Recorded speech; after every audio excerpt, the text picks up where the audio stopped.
Brian? Good morning. My name is Jim Wynn. I'm a Deputy Agricultural Commissioner with San Diego County Department of Agriculture. And before I get started, I wanted to put everyone at ease. On the agenda, it looks like I'll be talking for an hour, but believe me, it'll be much shorter than that. It'll probably be half an hour at the most, so rest at ease. This has been a confusing area for a long time, what the requirements are when you ship your products out of state to states that have snail restrictions. So we've worked closely with CDFA, California Department of Food and Agriculture, over the last couple of years to kind of clarify some of those issues and modify our program to bring it up to date, make it a little more efficient and user-friendly for industry. So I'm going to go through what the options are and what the responsibilities are for this type of program. I want to start off just giving you an idea of the scope of the industry in San Diego because it's huge. It's just, you can't comprehend it unless you live here and see it every day. But we're the #1 producer of nursery stock in the whole country. Obviously, we're #1 in the state also. And in fact, if you combine the next 5 largest counties, we still exceed all of those put together. We have about 600 licensed production nurseries in the county, and about 400 of those nurseries ship interstate, out of state. For this program, for the master permit program for snails, it's a small number. We probably only have about 50 to 53 nurseries that are qualified right now that have either a snail-free nursery or a snail-free holding area. And the acreage is pretty small. It's probably going to be under 500 acres that's under compliance at this point. So it's not an easy program to get into, and as we talk about it, you'll kind of understand why. Overall, there's about 12,000 acres of nursery production in the county, and the annual value is $1.1 billion out of the last crop report. So it's huge. We grow a lot of material, but we can't sell it all within San Diego, so there has to be markets either sent to other states or internationally. Internationally, we send a lot of nursery stock. The primary trade partner is Canada, by far. We do send material to Europe, Asia, South America. Ironically, Mexico is a tough destination because they have really tight restrictions on anything propagative. As far as interstate, you can see we used to, before this master permit program, we would issue about 7,500 state certificates. We used to call them certificates of quarantine compliance. You may have heard CQC, that term used. And most of those, probably 90% of them were to states that had snail restrictions. So we would have to go out to the nursery, do an inspection of the load, the shipment, issue a certificate. That's what this master permit replaces. It's a system where we don't have to go out and do that each time that you want to ship something to one of these states. You're pre-qualified and ready to ship. Some of the other destinations that nurseries send to, the biggest one that requires a certificate is Arizona, and they have their scale and whitefly quarantines that nurseries have to comply with. Nevada has one for the potato blight. In Hawaii, ironically, we don't have corn borer, but they want a corn borer certificate a lot of times. I know we ship to all the other states also. Generally, they don't require a special certificate. There's not a quarantine requirement, so the nursery stock certificate is used. All shipping nurseries should have that nursery stock certificate, which allows you to move your product within California, and it also shows those other states that it comes from a licensed, inspected nursery. After the snail master permit program that we're going to discuss, we've probably reduced the number of certificates by at least 70%. So that makes us more efficient. We're able to do different types of work. Have some staff savings, and also makes it better for the nurseries that want to ship. They've avoided some of the expenses of having to get a certificate for each load, and they can schedule their own shipments much easier than having to call up and schedule an appointment with one of our inspectors. So the states that have snail restrictions: Alabama, Arkansas, Florida, Idaho, Louisiana, Mississippi, the whole list there's 14 of them. In Canada, I'll throw Canada in, not a state, but you'll see how they are a player in this also. CDFA, California Department of Food and Agriculture, initiated or came to an agreement on a compliance agreement and a master permit with the state of Florida. And it governed what nurseries had to do and what the counties had to do in order to give someone a master permit, shipping privilege. After they did that, they contacted the other states that have these restrictions also, and they're all a little different. And they agreed that they would also recognize that master permit to meet their own requirements too. So the master permit, although originally formed with Florida, these states have agreed to recognize it. There may be other restrictions when you send product out of state that you need to check on. You can call our office and get information, or you can check the National Plant Board. That can be confusing at times. It may not even reference these kinds of master permits, but it may be better to call us if you have any questions about it. Oregon, for instance, they have snail restrictions. They also have restrictions on glassy wing sharpshooter that you have to be in compliance with. So that's an example of just because you have a master permit for snails, make sure there's not something else out there that you need to be aware of also. Generally, the nursery stock certificate will be the other item you need. I'm not aware of any other special restrictions with these states, but make sure you check. Canada they liked the idea of this master permit. They've always had restrictions on snail shipments. We've gone out and had to certify, each load going to Canada has to have a special inspection and a phytosanitary certificate issued.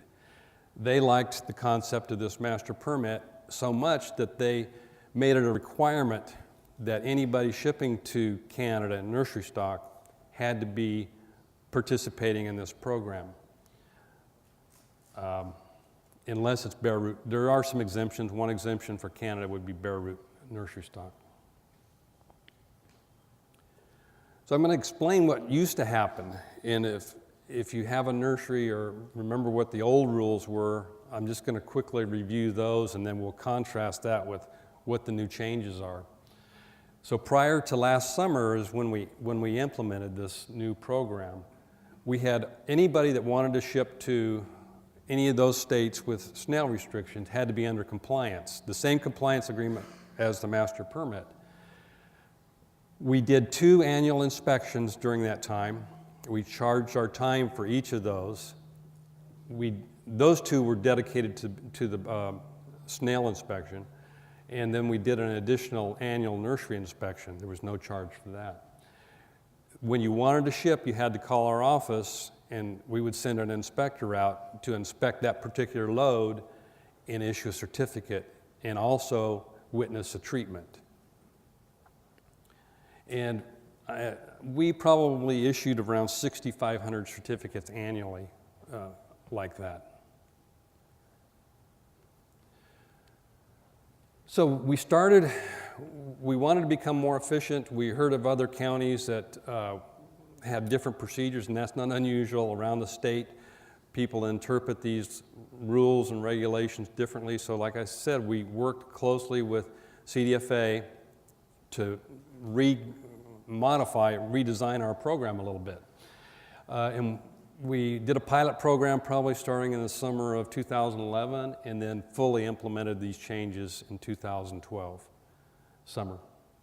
And now there are 2 shipping options that you have. One is under the master permit program, where if you're a qualified nursery, you can ship pretty much at will. You have a stamp, a that you can reproduce and place on your paperwork or your boxes or whatever your shipment might be consist of. Or you can get a single shipment certification if you're not routinely shipping to those locations. And one thing I need to stress is that this is just voluntary. You don't have to be a part of this program. And if you are, it comes with a great deal of responsibility. And you as industry members have that responsibility, and we as the regulators also have responsibility to make sure that we protect the integrity of the program, that we're only going to be at your sites a couple of times a year if everything's going well. So it's up to you to maintain snail-free conditions year-round and make sure that what you send out of state is truly going to be a clean, snail-free shipment. So it requires cooperation from everyone involved. So the requirements of the snail-free nursery, and we have, if anybody wants a copy of the compliance agreement, they can contact me at our office and I can make one available for you. Maybe we can post it on our website also. That might be easy access to, people can review it. But the principle of it is, for the snail-free nursery, is just to keep your nursery clean of snails. And generally when we say snails, we're talking brown garden snail. That's the dominant species. Some other states do list other species on their regulations. So any snails really is what we're talking about. But most of the states are referring to brown garden snail. So the job of maintaining your whole nursery free of snails and slugs, it's not easy. A lot of the things that you're hearing today are going to help. And I'm really glad that we have this kind of information out there for people, because you have to first get clean, and then you have to maintain that cleanliness for as long as you intend to be in the program.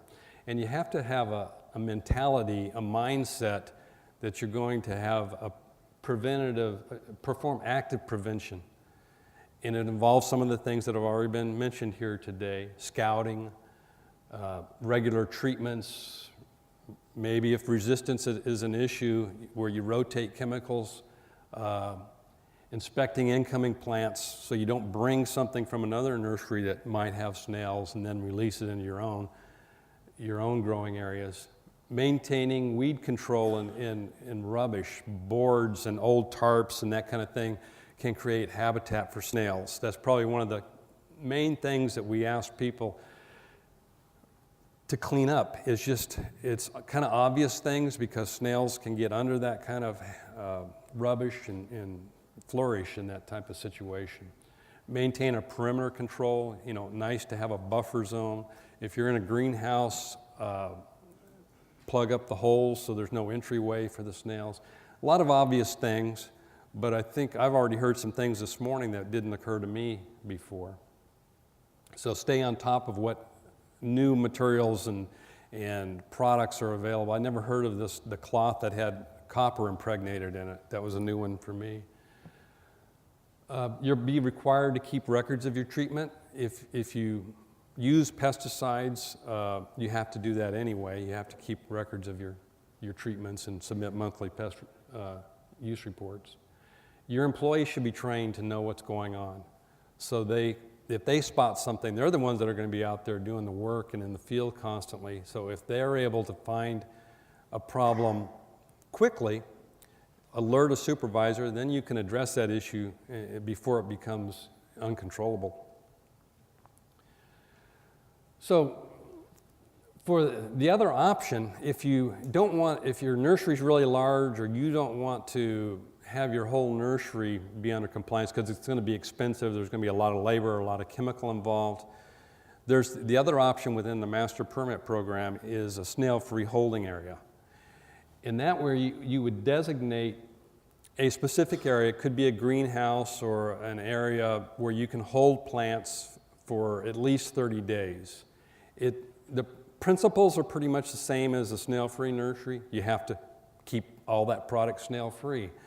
The way you manage it a little differently. You have to maintain an inventory list of everything that's in there, and you have to identify the different lots, because everything has to be in that hold area for at least 30 days.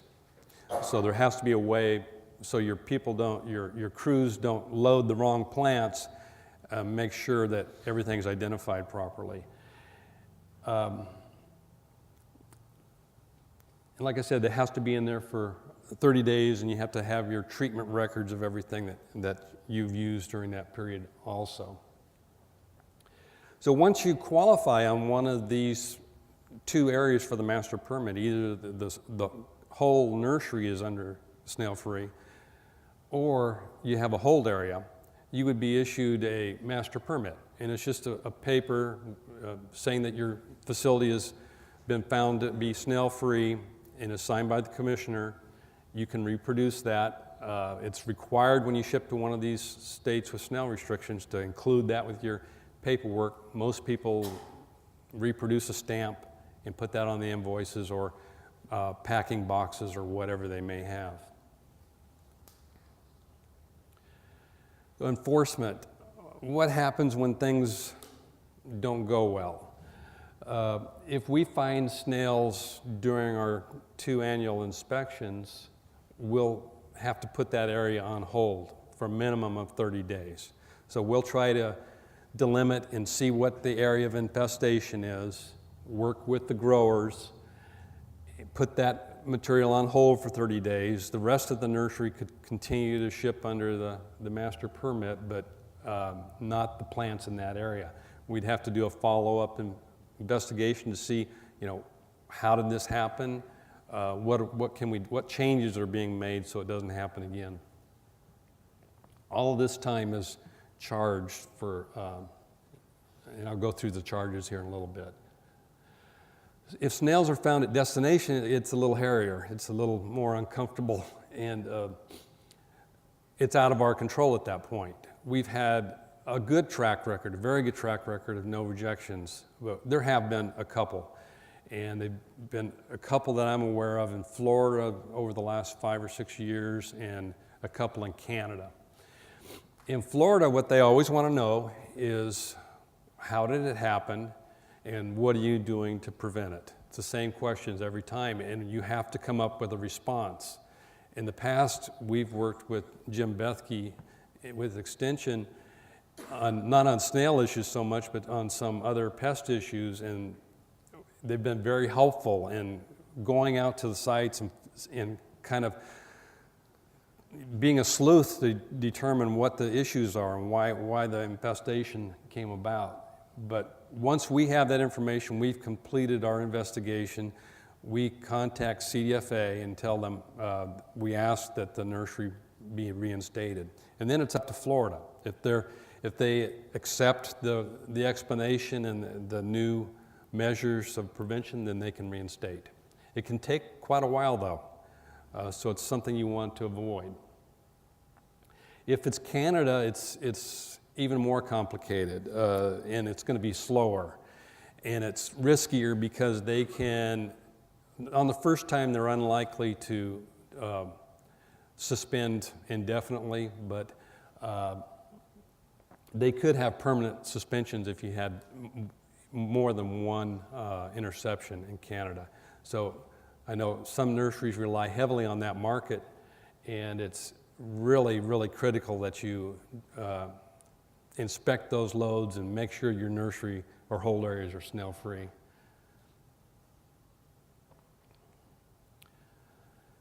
There is an option other than shipping under the master permit. If you don't have ongoing regular markets and maybe you get a last-minute call that there's an order from Florida or Tennessee or wherever, and you just need to get a certificate. Most times we won't be able to certify that material on the spot. If it's landscape type material, 1 gallon, say, or larger, and it's grown outside, we're not really going to know what the snail activity is there because it's not coming from a snail-free source.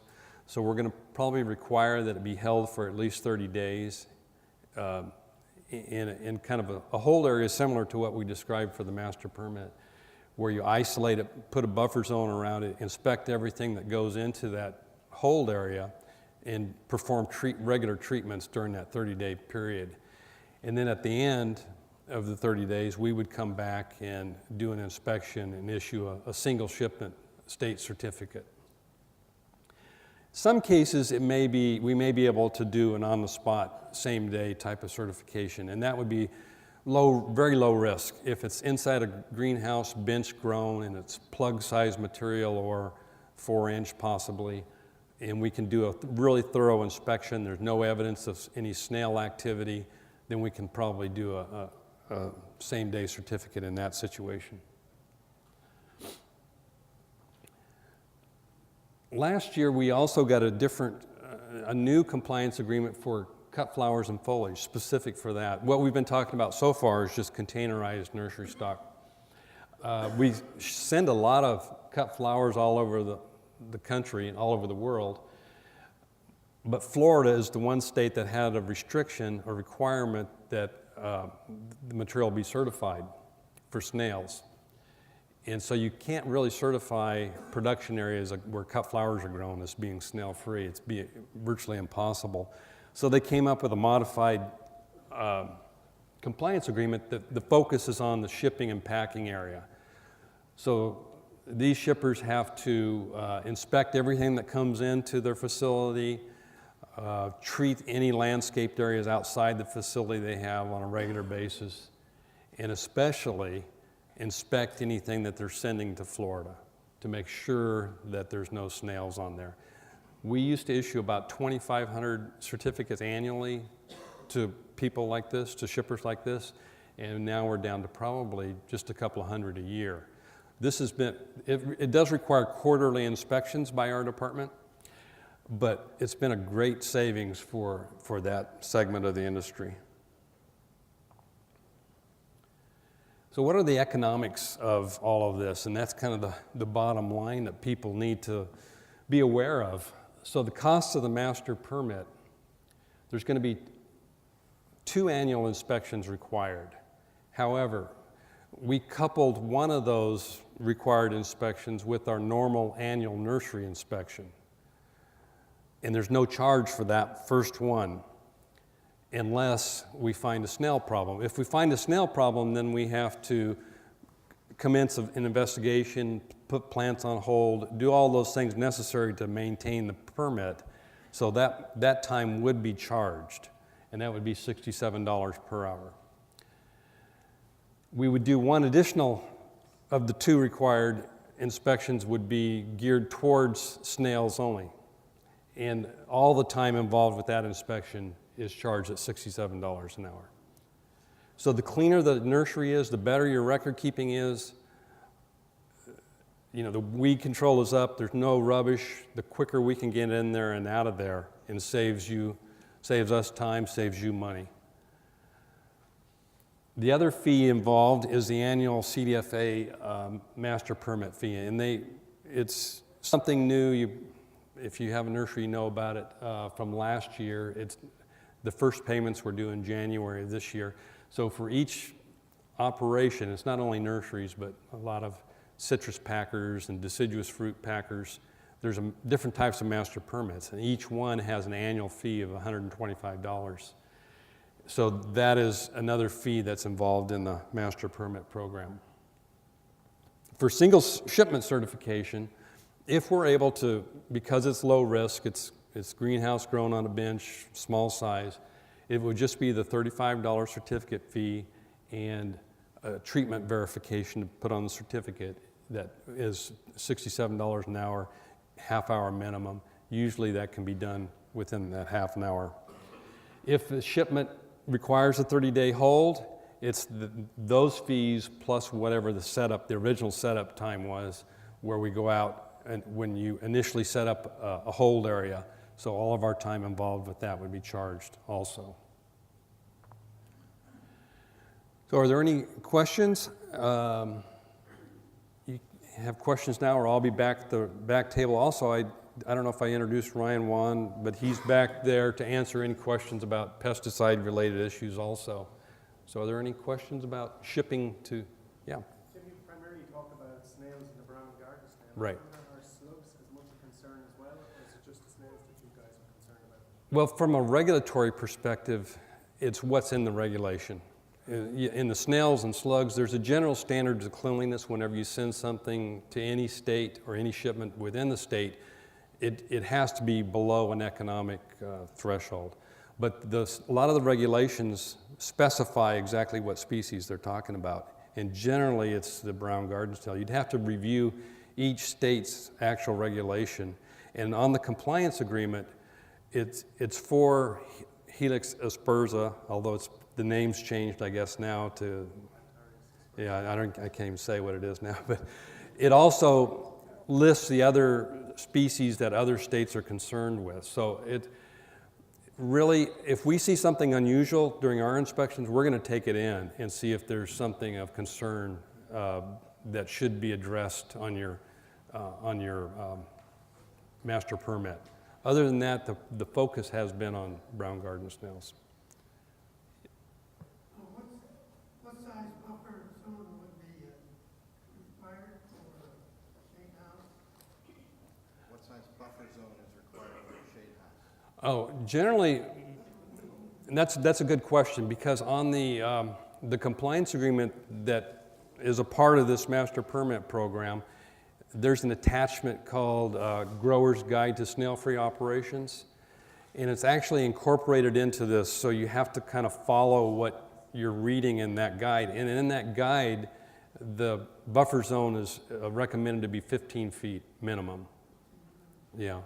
And I do have some copies of that Grower's Guide. It's a little outdated. I gave Jim a copy a couple of months ago, and I think he was interested in maybe, updating it with some, more current materials and methods that we know now that weren't known then. Any Okay. other questions?